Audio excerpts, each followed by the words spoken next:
You ask Tiger to solve. This deals with linear equations with one unknown. The final result is x equals 3. Let's solve it step by step. Simplify the expression. Expand the parentheses. Group like terms. Simplify the arithmetic.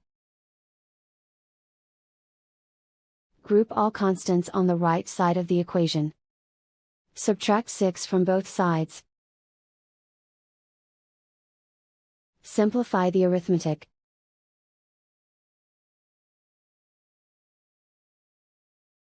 Isolate the x. Divide both sides by -2. Cancel out the negatives.